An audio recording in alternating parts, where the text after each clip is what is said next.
Hello and welcome to the Film Pulse Podcast. This is episode number 287. My name's Adam Patterson. With me today, we got Kevin Rakestraw. How the hell are you, Kevin? Doing pretty good. Yourself? Nice. I'm doing all right. I can't complain. Good. Come on. I can't complain. This week on the show, we'll be talking some Tribeca stuff and with a review of Miguel Arteta's Duck Butter, which played the festival. This is also out in... I don't know if it's on VOD. It's definitely out in limited release this week as well. We're going to be talking about some of what we've been watching on the watch list, including a bunch of stuff I saw at Tribeca. I'm going to cover that, as well as my thoughts on the new Avengers movie, Infinity War. So stay tuned for that. And we'll be previewing some new releases in theaters, VOD, and Blu-ray. How about that? Yeah. Welcome back. We took a week off last week because there was really nothing going on. I was deep into Tribeca at that point, and there just really weren't too many movies released last week, so took the week off. Good to be back. A little bit of housekeeping news here. Our latest Film Pulse Selects title is now available. It is a short film called Hello Nostrand, about this man's love for Nostrand Avenue in New York. So check that out. That is now available. Just go to filmpulseselects.com. Or you can just go to the regular site at filmpulse.net and you can see it there. It'll be on the homepage for your viewing pleasure. Also, there will not be a Ryan Watches a Movie this week due to Ryan's having some health issues. Nothing major from what I hear, but he's not able to record this week. But hopefully next week. Hopefully. It's been a while. Hopefully next week. It has been a while. He hasn't been well. He's not like very sick or anything like that, but nothing to be alarmed about. Okay. But yeah. As far as I know, but you know, Ryan, it's like you're never really sure what's going on. He doesn't give you full answers. No, not really. If he answers you at all, most of the time when I send him messages, I just don't hear a reply, or like I get a reply like 4 days later. Yes, that does happen often. So if you have the time, you can send him a tweet at My Legs Don't Work and wish him a speedy recovery from his ailments. Let's dive into our review this week. Duck Butter. Just saying it makes me feel gross. Duck butter. It just sounds gross, right? It's just like not even knowing what duck butter is. It just sounds like something that would be gross. It does, yeah. So this is written and directed by Miguel Arteta. Aaliyah Shawkat also co-wrote this. I have a synopsis here. Two women who are dissatisfied with the dishonesty they see in dating and relationships decide to make a pact and to spend 24 hours together, hoping to find a new way to create intimacy. That IMDb synopsis leaves out is that part of the pact is also them agreeing to have sex every hour on the hour for that 24 hours. Correct. So this stars Aaliyah Shawkat and Leia Costa. Mae Whitman is in there, so you have two Arrested Development alums in there. Got the Duplass brothers making a little cameo along with Kumail Nanjiani and Kate Berlant. Kevin, what do you think of Duck Butter? This is one of those instances where kind of like reading a little bit about like the behind the scenes of like how they made this movie and what went into it is far more interesting than the actual final product. So what I have heard through, I guess this was through a Q&A after the Tribeca screening, is that the 24-hour section in this movie, they actually filmed for 24 hours.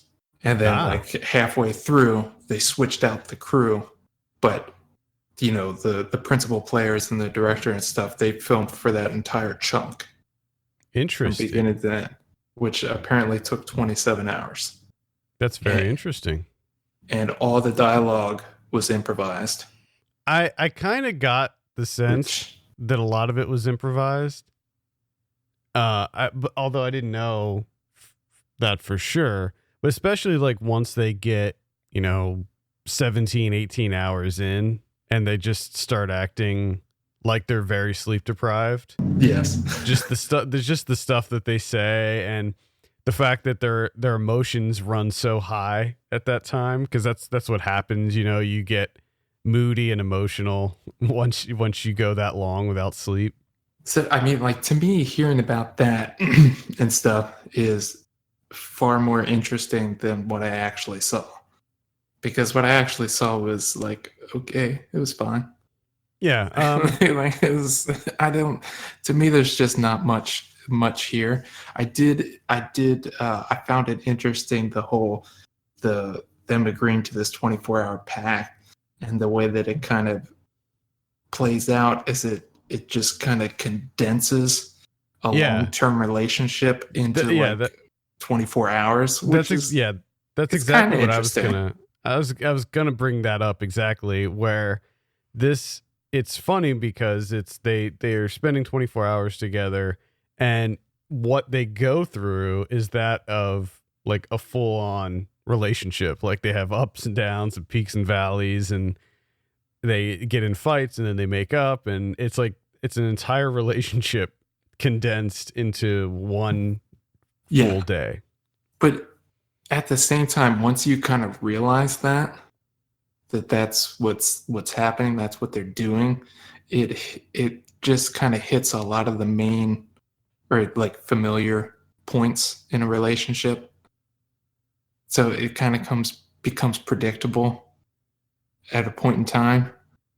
Except for the Not except for the poops, very end. That's the poop scene. I didn't quite see that coming. But yeah, and that one didn't really work for me.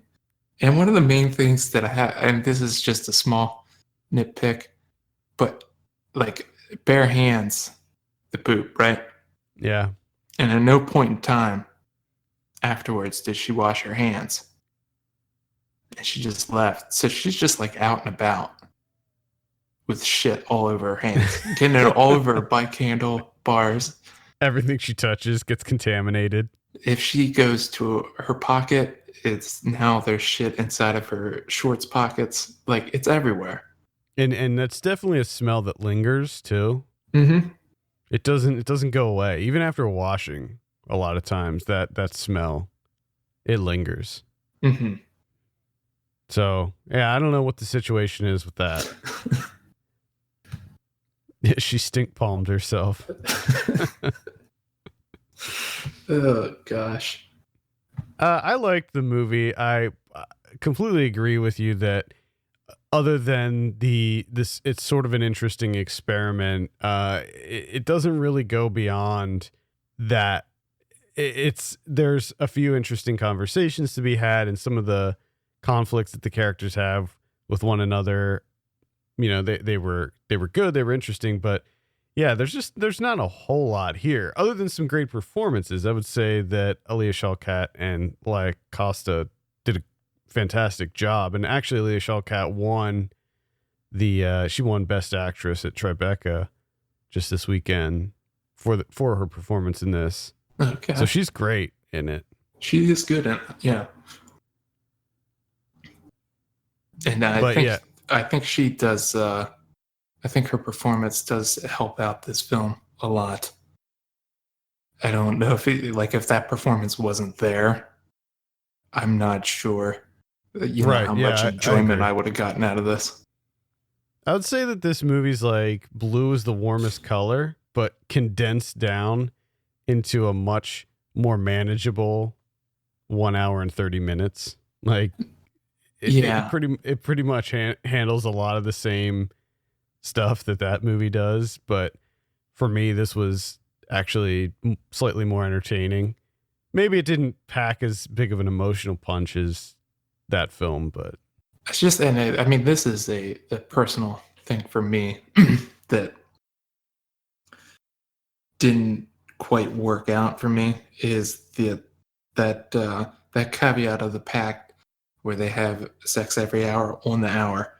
like, so obviously the film is interrupted constantly by them having sex, and just like sex in movies for me. Doesn't do it for you. It's just like nothing happening on the screen for me. Like, it's not like you gain nothing from it. Like, I don't know. Like, to me, it's just pointless. So for me, it was just like every so often that would just, a stretch of pointlessness. And I'm just like, okay, we're going to take the sex break and we'll come back. I mean, I did enjoy the towards the end when she's like, that part of the relationship is kind of taken condensed down, where she's like, we haven't had sex for 2.5 hours. Yeah. I thought that was funny, but again, it's just like, I don't know, like every 20 minutes or so, it's like sex scene. It's like, all right, okay. Just do nothing until we get back to like something of actual interest. I imagine you watching a porno and just fast forwarding through the sex stuff to get to the in between, like transition stuff. Here we go. Now let's see what this pizza guy is up to. I wasn't really bothered by the sex scenes. They were very frequent, of course, but I mean, that's kind of how, that's what's happening. And I thought that they were varied enough in how they were shot that it didn't feel too tedious. I mean, I completely agree with you. Like, there's a lot of sex scenes in this movie for sure. But I don't think there's a way to avoid that considering the plot. I don't think there is either. But I don't know, just like for me, like in that instance of those scenes, to me, like I don't really gain anything from them. I completely understand. Yeah. I completely understand. I mean, usually in a lot of movies, the sex scene helps develop the relationship between two characters, like it shows like the strengthened bond between two characters. Whereas in this movie, you already have, I mean, after like the first 3, you're like, okay, I get it. Like they're in this part of the relationship. But then again, at least they don't show all 20 some that they have. That's true. I mean, yeah, I guess technically speaking, they didn't show all of them, which is nice. And I don't know, like, that would have just gotten a bit tedious after a while. I don't know, like, what their parameters were for, like, saying, okay, we have achieved number 13 or 14. Like, I don't know if they set rules as to, okay, this constitutes us having sex, but this is not really it. This is like kind of halfway, because they mix it up. They do all kinds of stuff, and I don't know if one thing means that it's a full-on success with the sex. Yeah, it's just, to me, it ends up playing as like filler. Yeah, I mean, I would say yes. Several after, like I said, after like maybe 3 or 4. After 3 or 2, after 2 times, it does. Yeah, it starts to feel a little bit like filler, a little bit, except for like maybe after they have one of their big arguments and then make up, then maybe that is more understandable. Yeah, I don't know. There's a lot of sex scenes in this movie. Let's just put it that way. But yeah, overall, I thought it was fine. I didn't dislike it. There were some funny parts. I laughed quite a few times. If you asked me what those specific parts were, I wouldn't be able to tell you. But I do remember laughing. They happen. Just I do remember laughing. Take his word for it. Take his word for it. He totally laughed. I did numerous times throughout. I mean, it's like a light recommend for me. I find with this director, I like pretty much all of the movies that I've seen from him, and I've seen pretty much all of his movies. But several of the things that he directed, I feel the same way. like Chuck and Buck and Youth in Revolt. It's I'm just like, interesting. yeah, they were good. But because for me, his name sticks out so much. Like it's such a recognizable name for me. But in the same breath, I can never remember a movie that he directed. Like if yeah, I see his name, I'm like, oh yeah, that guy.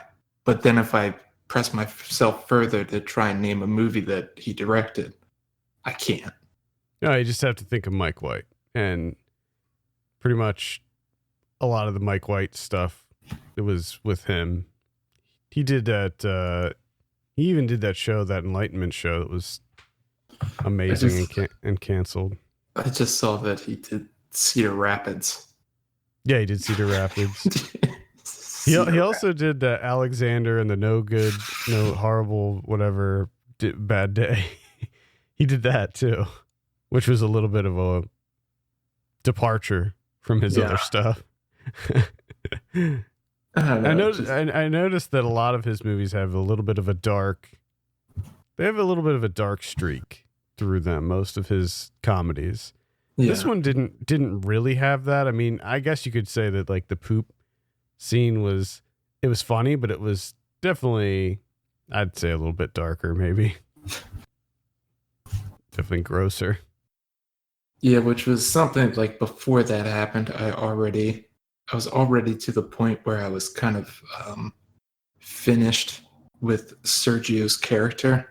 Like I think I was already fed up with her at that point, and then that happened. And it was just she's so off-putting that it's just like, she's a little bit intense. I mean, right from the beginning, she's definitely an intense character. She's a complex character, whereas Leah Shawkat's character is more the kind of, she plays like the straight person, the straight man in that role, where she's more so reacting to the crazy shit that Sergio does. Light recommend for me. That was okay. I don't know if there's a part of me that's like maybe I'm being a little bit harsher on it than I need to be, because I felt as though it could have been so much better. Like there was far more potential there that they just didn't quite tap into. Yeah. It's just kind of really disappointing.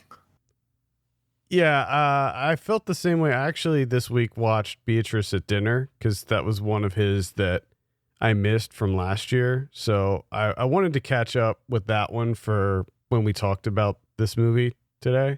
Yeah. And I sort of felt the same way about that movie, where it was a great idea, and for the most part it was successful, but it was like it fell a little bit short. Just I felt like it could have been, they could have added more to it. There could have been more substance there, especially with the Beatrice at Dinner, because it was like an hour and 20 minutes long. Okay. Yeah, it was pretty short to begin with. I think I just remembered, which also points to something because it happens early on. But the funniest thing in Duck Butter for me was her working on the Duplass brothers movie with the onion rings. Oh yeah, her insistence of working with these onion rings. Oh god! And then they fire her. They did. All right, so that's Duck Butter. Any final thoughts on this one before we give it a score? No. Okay. Let's see. I will give this one a 6 out of 10. I give it a 5. There you have it. This is playing now in limited release. Let's talk about someone we're watching. I think I will get Avengers Infinity War out of the way now, since that's the big one, and then we can talk about some other stuff. So this is the big culminating movie. This is the big one, directed by Joe and Anthony Russo. 10 years they've been at this. Marvel Studios. They've been around for 10 years. Can you believe that? It's like 19 movies or something. You say that like it kind of like you seem surprised, but it feels as though they've been around forever. I don't know. It just doesn't feel like it's been that long to me. So this is the big one. I thought it was all right. I'll get that out of the way. I wasn't in love with this movie. It's an interesting kind of movie to sort of critique because it doesn't adhere to any type of structure, really. It's just one giant action set piece, or like multiple set pieces happening concurrently. So the whole movie is just action scene. It just goes from one action scene to the next action scene. There's no like further world building or character development really in any way. It's just straight up action. Now, normally I'd probably have a problem with that, but just the simple fact that they have been planting the seeds for this and developing this story in the other Marvel movies up until this point, I don't really have a problem with that. But just the fact that, and I've complained about this before, where Marvel likes to make movies that are sort of like the carrot on the stick type things, where they're like, oh yeah, but you know, you just saw this, but just wait till this comes up. You know, like everything is leading to the next thing. Mm-hmm. And it makes you feel, it almost feels like they're saying, oh, well, if you thought this was great, this is nothing. Like, this is fucking garbage. Forget about this. Just wait for this thing. So it's sort of like, feels like they're saying that what you're just watching is not as good as the next thing that we're going to be putting out. So you always have this like perpetual feeling that this is never going to end and that they're always just wanting you to watch the next thing. It's called Infinity War, so... And it's like, how many phases do they have to this? Because I don't think they're going to stop ever.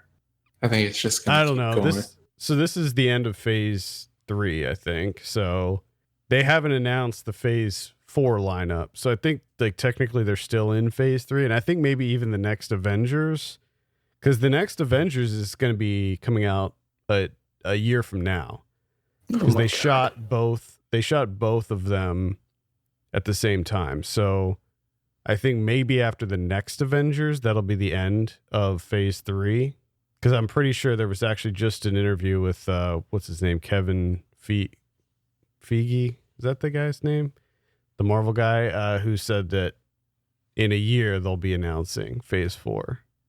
Okay. So anyway, this is the big Thanos conflict here. And we have pretty much all of the main Marvel Cinematic Universe characters. You have your Doctor Stranges and your Iron Mans and your Captain Americas, and even the Guardians of the Galaxy are in this one, which is really cool because a lot of these characters are interacting for the first time in this movie. So you get to see, you know, Tony Stark interacting with Star-Lord, you know, and Chris Pratt's character, and it makes for some really interesting action sequences. But really, that's all that's going on here. There's a big, you saw it in the trailer, so I'm not giving anything away, but there's like a big battle that occurs in Wakanda. So you have a little bit more of the whole Wakanda story developing. But, you know, for the most part, it's decent. I thought a lot of the action was good. I thought that the CG was egregious, to say the least. There's one bad guy character, like one of Thanos's henchmen, and she is entirely CG. Like they made her completely CG, and yet she's just a person with they could have done it with just put makeup on a person. But they made her entirely CG. She looks like a human. She just has, like, her skin is just a different color. So it's just kind of like, and what's yet her name? for some reason they made her fully CG. But isn't that what Zoe Saldana? Yeah. Isn't she just like green? Like, couldn't they just do the same thing? Exactly. Yeah, they could. In fact, Zoe Saldana's makeup is more complicated and intricate because she has these like sort of silver like markings on her face. So her makeup is more complex, and yet this woman, they just make her fully CG and it looks so bad. Like, you know, it's one thing to have the Hulk be CG. Like, obviously the Hulk's going to be CG, Yeah. You can't do much with that. But and she wasn't like huge or anything. She wasn't like a giant. They just straight up made her CG, and it was bad looking. Like, it didn't look good. So I would say that overuse of CG was a problem for me in this movie. But other than that, I did have fun with it. I had a good time with it. You know, I would probably give this, if I were to score it, I would give it like a 6 or 6.5. You know, Okay. something like that. Yeah. And just it irks me. You know, a lot of people right now are complaining about the ending, and the ending did sort of irk me, where it's a complete non-ending. I'm not gonna say what happens or anything like that, but it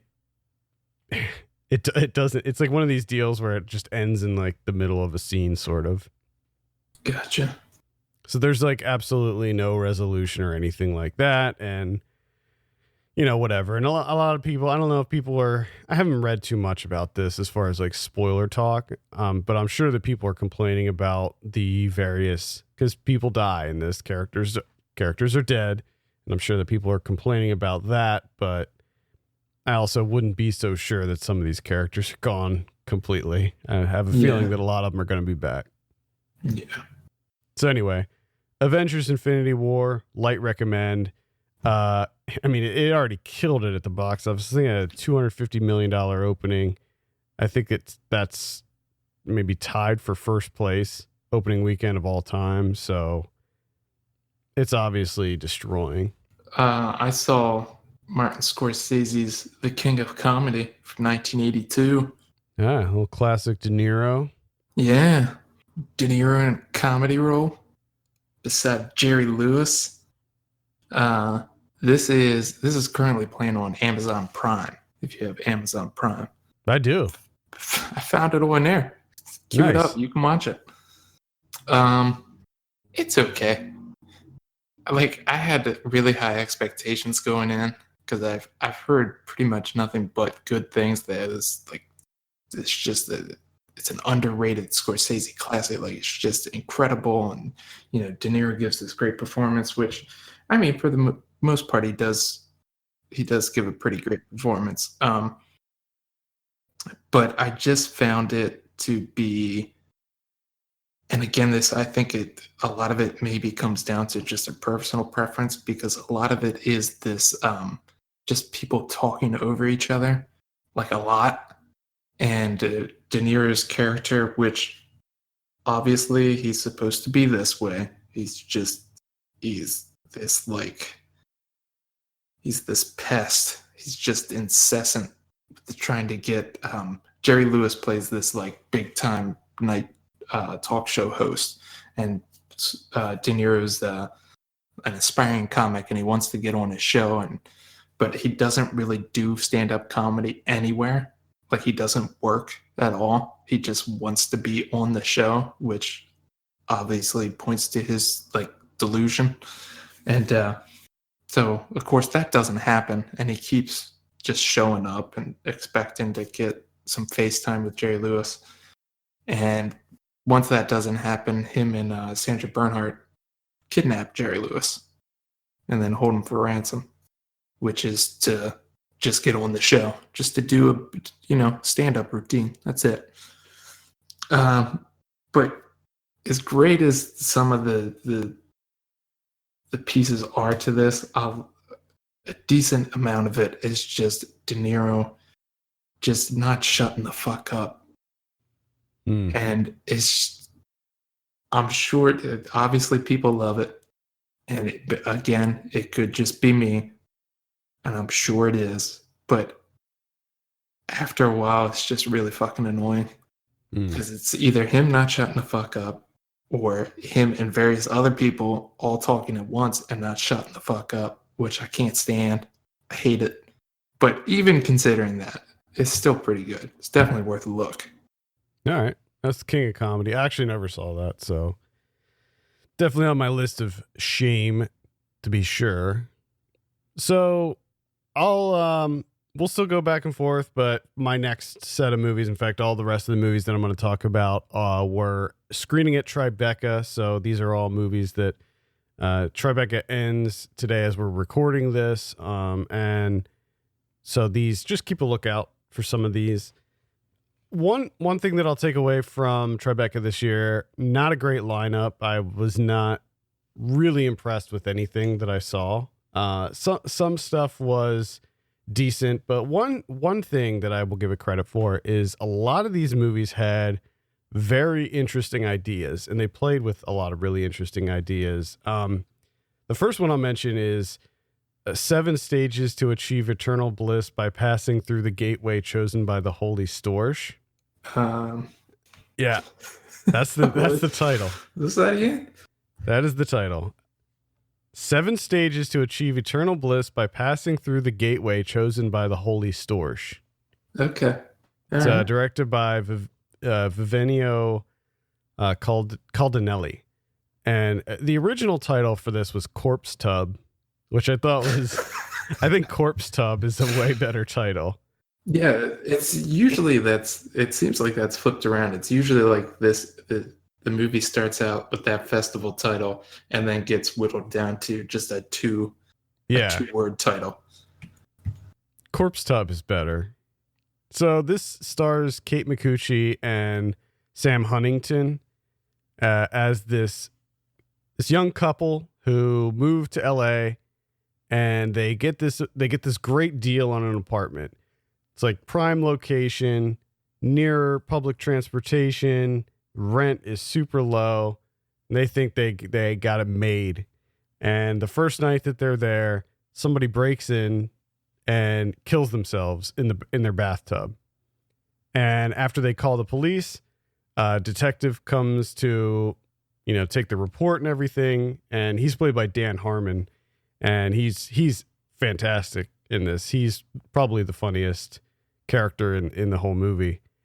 He tells them that, yeah, the apartment that they're in is actually the former headquarters of a suicide cult, and that members will from time to time break in and kill themselves in the bathtub, and that's just something that they have to deal with. And so right away, I mean, the premise is just rife for comedy, like they have to. And so like Sam Huntington's character doesn't have a job yet. And Kate McCucci's character is she's just starting out as a advertising, like a designer for this advertising firm. So they don't really have any money saved up yet, so they can't afford to move to another place. So they just decide, well, we're just going to have to deal with it. So every couple of nights, somebody breaks in and kills themselves in their bathtub, and they have to call the police and deal with it. And the leader of the cult, Storch, is played by Taika Waititi, and he's hilarious in it as well. So, and then also all of the cult members, all the cultists, are played by pretty big comedic actors. You have like Brian Posehn and Maria Bamford and a bunch of other great people. Mark McKinney from Kids in the Hall, yes, plays one of the cultists. So you have these like goofy characters breaking in, doing their weird ritual, and then ending and then self-murdering. And it's a great idea, I think, but unfortunately it's very poorly executed. A lot of the comedy just didn't really land for me. It's very weird, as you might expect, but it's not really funny weird. There's like a lot of these there's like animated sequences and these kind of like dream sequences that are really trippy, but none of it really meshes. It just doesn't really come together. And I thought that it really kind of fell apart by the end. So you have like this couple, and they're like, they want to know what's going on. So they start to research the cult, and they start reading the teachings of the Holy Storch. and they actually start using his teachings, and they discover like their lives are better. Their lives are getting better because of his teachings. So they sort of start following him, and then they start helping the people, make their way into eternal bliss. So I don't know. It was all right, but it really wasn't great. But man, what a great idea. Like, I love the premise. I really do. But I just didn't think they stuck the landing. Mm. So, I could see this ending up on Shudder, Netflix for sure. Yeah. Oh, it sounds like definitely sounds like an interesting watch. It has its moments. I mean, it's not all bad. There are a lot of funny moments. Like I said, Dan Harmon is especially funny as the detective Cartwright, because he has a script for this cop movie that he's trying to sell, and he's just so desperate for people to read it and accept it. He's really funny in it. But I have one that's not. It's definitely not fun. It's a Chinese documentary called Behemoth. This is from 2015, directed by Liang Chow, which is currently playing on Mubi. I'm not sure how many days are left. Let's say like 16 days, maybe. I don't know. Pulled that number out of my ass, but it seems right. This is fairly straightforward. There's not a lot of interaction from the filmmaker with the subject, and the subject is the workers of a coal mine. So it's really just camera on people working within this coal mine, various different jobs, and there's this also kind of like juxtaposition, because right by this massive, I mean, this fucking thing is huge. This massive coal mine is kind of this like lush green area where I think it's in Inner Mongolia. And then you have like these families in the lush green area, like herding their sheep and everything. And then in the background is just this massive operation going on where it is just black and gray. And that's it, except for some orange here and there from fire. And it's so bizarre to see. But it kind of goes through everything. It follows around a lot of the workers working, like I said, various jobs. It also shows them occasionally coming home and kind of getting themselves clean, a little bit of their lives away from the coal mine, which are not that long.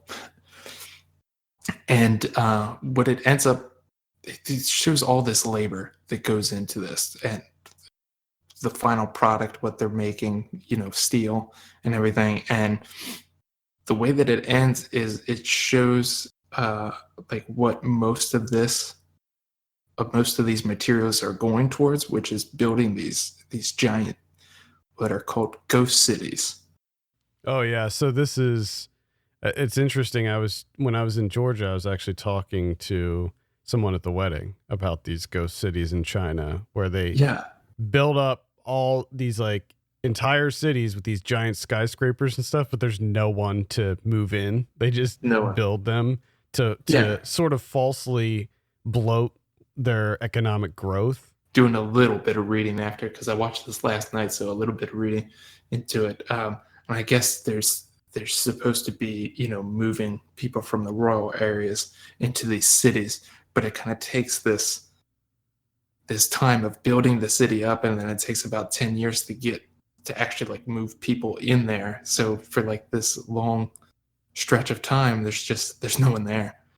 But they show, there's still like I'm not sure how many people, maybe like 2 or 3, that are like their job is to walk around the ghost city and just pick up trash.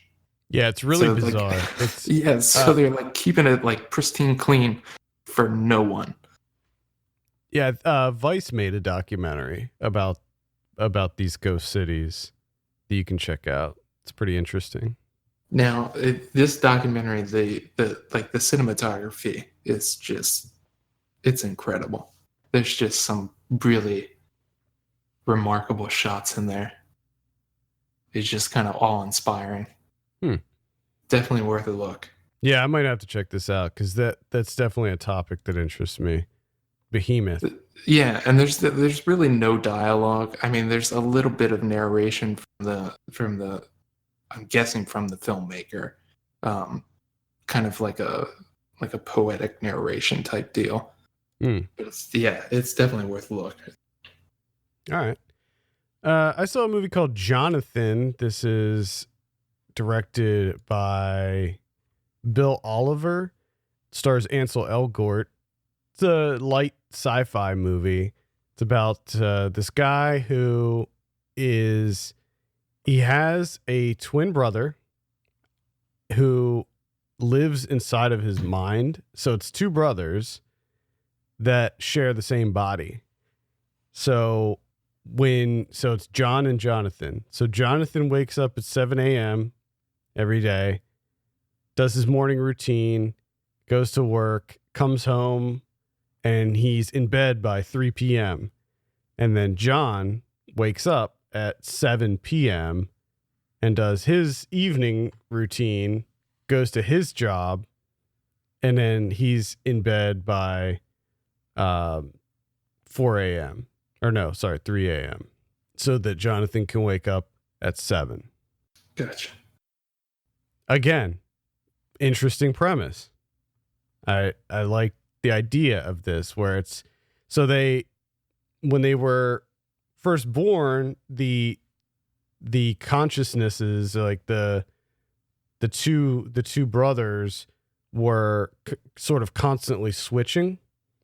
So their doctors devised a way to, their doctor's played by Patricia Clarkson, and she devised this device that sort of attaches to the back of their ear, or the back of their head behind their ear. And what it does is it connects to their brain and it sort of switches them.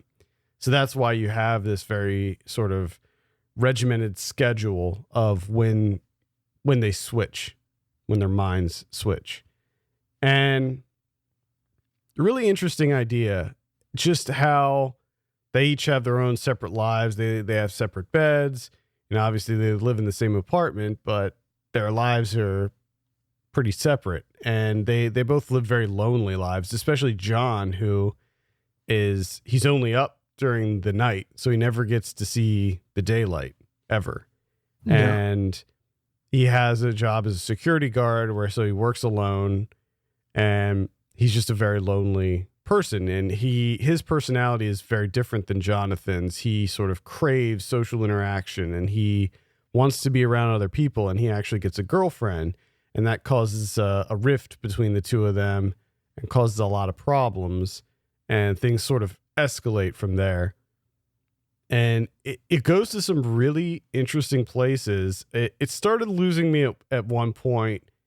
It started feeling a bit tedious, but then it definitely recovers by the end. And I found I can totally understand, like, some people are probably going to find some of the elements of this to be kind of cheesy, but I found it to be pretty touching, and I really enjoyed how it ended. I thought it was pretty effective. So Jonathan, keep an eye out for that one. All right. Very light sci-fi. I'll let you go with your Tribecas. Another one? Okay. Let's see. I will choose Braid. So Braid is a psychological horror movie directed by Mitzi Perrone. It's about these two girls who are drug dealers, and they're on the lam because they had they got this massive amount of drugs, and they were going to offload it for like 90 grand, and the cops raided their apartment. So they had to go on the run, and they owed all this money to this drug dealer guy. So they were like, shit, how can we get it? Oh, I know. they have this childhood friend who is insanely wealthy, and she lives in this like giant estate, huge house. And so they decide to go try to get the money from her. They know that there's a safe somewhere in the house and they're going to try to steal the money. The problem is this girl is severely mentally deranged, and she insists that when you enter the house that you play this game with her. It's sort of like Doctor, like you're playing this twisted game of Doctor where the girl plays the mom, and then one of the drug dealers is the daughter, and then the other one is the doctor. And they're sort of forced into this like role play scenario that gets very twisted, very dark, very violent, and it sort of turns into this very surreal, almost drug trip movie, because at one point they take a bunch of drugs and it gets very bizarre. There's a lot of really interesting twists that happen. The cinematography in this movie is fantastic. Same with the production design. Like the whole like estate that the movie takes place in is awesome. And I think that the cinematography, I'm gonna look up who does it just because I want to give them credit. Todd Benazzi, he did the Strange Ones. He was the cinematographer on that one. Okay. It was great. And at one point when after they take the drugs, everything sort of turns different colors. So everything is like all the trees and their hair, and like everything is like bright pink and purple, and it just looks awesome. This movie looks gorgeous. Yeah, I'm looking at one like film still here, and it kind of reminds me of I can't think of that horror movie that used by the guy that did Pontypool. Hellions? Is that what it was called? Yeah. It kind of has that look to it. Yeah, it's pretty awesome. The film itself is decent. It goes to some places that I definitely didn't expect. Especially by the end. I could see the ending maybe losing some people, but I thought it was pretty crazy, and I enjoyed it. So Braid is definitely one to look for. It's definitely out there. I saw Cargo. This is going to be on Netflix. This is the only, at least as of when I saw them, this was the only one that's actually a Netflix original. I don't know if Netflix is going to pick up any of the others, but this one was a Netflix original. It's a zombie movie that takes place in the Australian outback, and it stars Martin Freeman. The hook of this one is that Martin Freeman is the father of an infant daughter, and he gets bitten. So he gets infected, and he has about 48 hours to try to get his daughter to safety, before he turns. So the whole film is just him traveling the outback, trying to find somebody that can take in his daughter and keep her safe, and then getting away, or ending his own life before he turns. Mm-hmm. I wasn't entirely sold on this one, but it goes to some really interesting places, and it's not your typical zombie movie. There's certainly scenes of peril involving zombies, but for the most part, it's more like a thriller, since it's such a race against the clock. But there's also a lot of dramatic moments in it too, and it definitely packs an emotional punch. I will say that I was surprised at how this movie made me feel, just because of his relationship with his daughter and just his unwavering dedication to protecting her. And then at one point, he sort of befriends this Aboriginal girl, and she sort of helps him along the way, and the two of them develop this friendship, and it's a pretty powerful movie. I will say I was very surprised with this one, so I would recommend checking out Cargo. It's going to be on Netflix, I think May 18th, I want to say. So you can give it a look when it comes out then. Let's see, I'll pick one more. The one I'll pick at random is this French Canadian movie called Slut in a Good Way. This one is a black and white coming of age comedy. It feels like it actually feels very reminiscent of Lady Bird in a lot of ways, where it's this girl who she has a boyfriend and she has this sort of budding sexuality, but as it turns out, her boyfriend is gay, and when he tells her, she's just sort of, it just breaks her for a while, and she doesn't know what to do, and she's just very upset. And then her and her two friends get a job. They get part-time jobs at this toy store, and this toy store is like nothing but hot young guys. And she decides she's going to get back on the horse. She's going to go on the rebound and have some sexual encounters. And she ends up sleeping with the entire staff, the entire male staff of this toy store. Right. And it goes to some interesting places. It's weird in that, and I don't know if it's like just this movie or if there is definitely a difference between young people here and young people in I think it is in Quebec, but like none of them were like, there was drama obviously, but none of them were like malicious with anything. Like they all seemed like some of them seemed a little bit douchey, like they were just trying to be players and whatever, but they all seemed like decent people, and like none of them really like posted stuff online or anything like that. And it's just like, man, I can't imagine how people would react to this girl and what she did in the United States. Like she'd have to move. Like she would just get torn apart. She'd be like slut shamed, you know? But yeah. it's not really what happens in this movie. They just kind of accept it. And you know, they see it like the guys recognize that they're sleeping around too, and it's just, that's part of youth and all of that. So it's definitely, it has a really weird tone. Also, for some reason, I don't know if I'm going to write a review for this one or not, so I'm just going to mention it here, that they play Bollywood music all throughout this movie, and in the end of the movie, they have like a Bollywood dance number, and it does not fit with the movie at all. Like I couldn't wrap my head around why this music was playing and why that they had the Bollywood thing at the end. Like I don't understand it. Like what was the decision there? Why does this, it doesn't fit. This is like a black and white modern day coming of age comedy that takes place in Canada.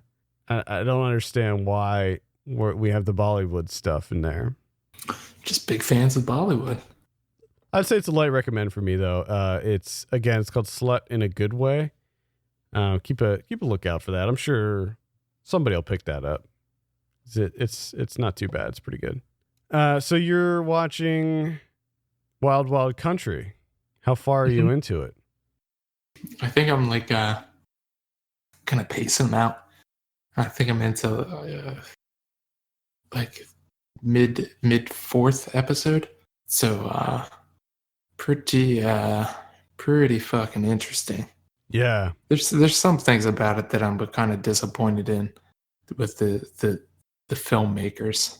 They kind of just gloss over stuff, which I understand like how they're structuring it, like to tell this story, but at the same time there's some nice chunks of stuff that just completely leaves you in the dark, which just seems to me like a missed opportunity. Well, yeah, and just kind of like incompetence. Or it's just like I know that you're probably like leaving that chunk out because it alludes to too much. Right, yeah. You know what I mean? So it makes for a really compelling watch, but at the same time, it also seems extremely manipulative, the way that it's set up. Well, yeah, I I mean, mean, it definitely is set up with the idea of an episodic documentary in mind, where most of the episodes leave you with a big cliffhanger ending. Well, and that's why like I'm not, because I'm not done, obviously. So I'm not like, it's not a full on criticism yet, because I'm like, okay, well, I'll give them the benefit of doubt and maybe they'll come, they'll circle back around and come back to it and give me some info. But we'll see. But yeah, some of it's just, I don't think this is really too big of a spoiler, but the way that it was just handled, like how it just like comes about, is like the whole Nike thing. Oh yeah. which which was just like, oh, you gotta be fucking kidding me. Yeah. Are you serious? And that guy, I guess I think he's the son, right? The guy that wears the cowboy hat. I don't know if he's the son or the grandson of I guess son. Yeah. I think he's the son. Yeah, he's the son. But every time they show him, all I can think of is what is it, David Kirchner? Keckner. Yeah. David Keckner. Yeah. Me too. Yep, me too. I'm just like, oh my god, that is like, has David Keckner based his entire career off of this guy? Like, did he go to Oregon at one point in his life and he was like, you know what? That's who I'm going to be now from now on. Specifically his character in the Anchorman movies, because he's got the cowboy hat and all that. Well, even the way the guy, like the way his mouth moves when he talks. Well, that's the big thing. That's the selling point, is the kind of twisting, like the jaw, like the twisting of the mouth. Yeah, like he's chewing the words as he's getting them out. Yeah, it's just it's so bizarre. That guy's a trip. But then everyone's a fucking trip. And again, in that movie, sort of everyone is. Yeah, I did like the first episode when they're talking to the Rajneeshi attorney, that guy, the guy that kind of looks like Stephen King with a goatee, at his house. Mm-hmm. And they're talking to him for the first time, and he's kind of like talking about like their philosophy or whatever, and he tries to like make this profound statement where he says love, and he does like this dramatic pause, and it's really weird because right away you know what he's doing. He's trying to add some weight to what he just said, but the funny thing is that he pauses for like, it felt like 8 minutes, and like they just keep all of it in, and I'm just like, is this guy ever going to talk again? Like, this is so bizarre. That guy's he's a little intense. Dude, he drank all of the Kool-Aid, that guy. Yeah, which is, it is interesting the way that they set it up, because they don't really get into like any like really bizarre stuff. Like everything at the beginning is just kind of like, okay, these guys are a little bit odd. Yeah, it's like a hippie. It's like a hippie commune. That's what it's like at the beginning. But they seem kind of, harmless. Well, that's sort of the interesting thing about the whole documentary, is that you are constantly, at least I was, going back and forth between whose side you were on, because I feel like the town, they sort of act like assholes right out of the gate. Oh, they're awful. They're absolutely terrible. So you're constantly jumping back and forth between whose side you're on. Yeah. It's just, that's what I'm saying. I think that there's some stuff that's left out in that. I think it was probably a little bit more clear cut, because I think the way that they have it set up is they do make them look very sympathetic, where you're just kind of like, oh man, they like, it's kind of impressive what they did, and they seem inoffensive and harmless. Like, God, these people are just so terrible. Yeah, they're treating them like this, and they kind of force their hand, and this is the way they responded. And it's like, I think there's more going on here than that. I don't know. It's a terribly interesting story that I just can't believe that I didn't know about this. Especially just all the stuff in it. Like at first you're just like, okay, I can maybe see not knowing about this because it's kind of, it's Oregon, it's kind of small. But then like it keeps escalating, and it's just like, okay, okay. Like, no, I should have definitely known about this before 34 years old. Yeah, I mean, plus like it was all over the news, like Johnny Carson's doing bits about it, and it's on like everybody's talking about this. It was on it's like a national news thing for like weeks and weeks and maybe even years that they were talking about this. And it's like, where was I at? Why? How did this somehow? Because you know about like other cults, right? Like there's other cults that you know about. Obviously, like like the Jonestown thing is a different situation in why that was famous, but still, I guess probably if people died, if there was like a mass suicide or something, then I'm sure we would know about it. Yeah. I don't know. It's really fascinating though.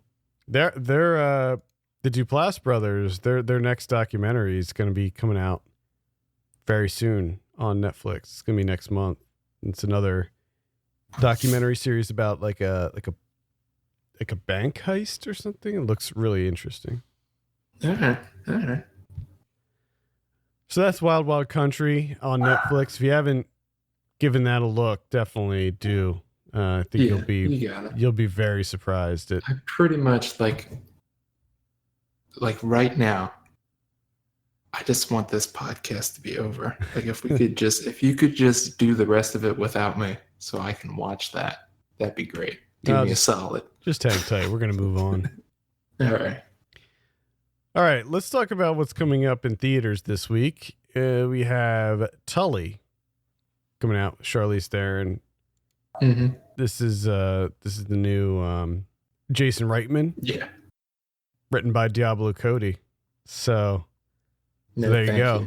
I might give it a look. I mean, he wasn't that great to begin with, but after Young Adult, you have Labor Day, which I still can't believe that's a real movie. And then the that Men, Women, and Children, which is just supposed to be downright terrible. Yeah. I don't know. No, thank you. Labor Day. Peach. Yay. All right. Let's see what else we got here. Got a film called Bad Samaritan. This is with David Tennant. Not very familiar with this. Looks like some kind of thriller, maybe. We have RBG. This is the Ruth Bader Ginsburg documentary.